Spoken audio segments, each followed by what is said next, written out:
Un potager, il n'y a pas meilleur remède pour se réconcilier avec la vie. Et c'est l'idée que le CPAS de Houillet a adoptée il y a quelques mois.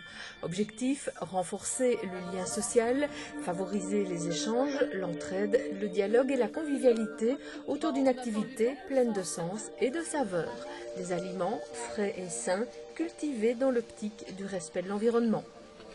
J'aime bien de toucher la terre, c'est gai, en plus il y a des autres gens, on se donne des recettes et tout, donc on a ça dans notre assiette, c'est quand même bon, quoi, des légumes du jardin, c'est autre chose que les légumes du magasin, quoi.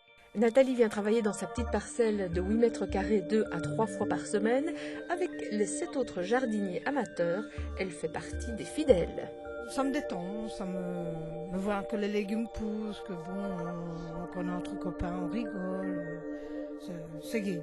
Suzanne, elle est fan de jardinage et se trouvait un peu à l'étroit dans son petit jardin.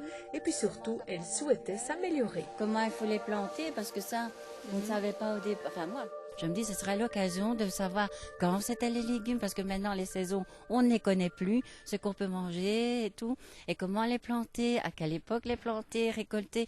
Moi, c'était surtout ça qui m'intéressait dans le projet. Ça vous donne l'occasion de rencontrer aussi d'autres personnes? Oui, donc on s'aide, on fait chacun sa parcelle, mais on est convivial, donc on fait plein d'efforts entre nous, et puis voilà, quand un ne sait pas venir, l'autre vient, et puis voilà.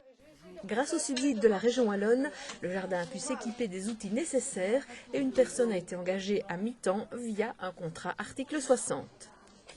Ici, chacun, comme vous le dites, a l'occasion de récolter ce qu'il a semé, ce qu'il a planté au cours de l'année. S'il y a un surplus maintenant, on a la possibilité d'offrir justement ce surplus au niveau des permanences du CPS pour les gens qui en ont le plus besoin. Ou sinon, il existe juste à côté, donc au niveau de l'ancien presbytère, un service qui justement offre aux gens qui sont dans le besoin des colis alimentaires. On pourrait en tout cas, pourquoi pas, pouvoir leur offrir justement ce surplus-là. Après être resté plus de 10 ans à l'état de friche, le jardin du curé retrouve une deuxième vie.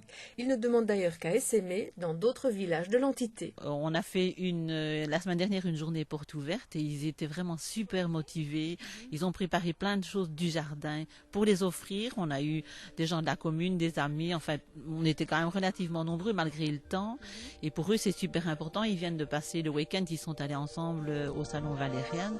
Et c'est tout des choses qui les soudent et qui leur permettra sans doute après de pouvoir retrouver une confiance en eux, se sentir un peu mieux dans leur peau et des choses comme ça. C'est l'objectif aussi. Pour une première année de travail, les premiers résultats sont très encourageants. Les récoltes ont été généreuses. La pré-saison se prépare déjà avec plein d'espoir et plein de projets.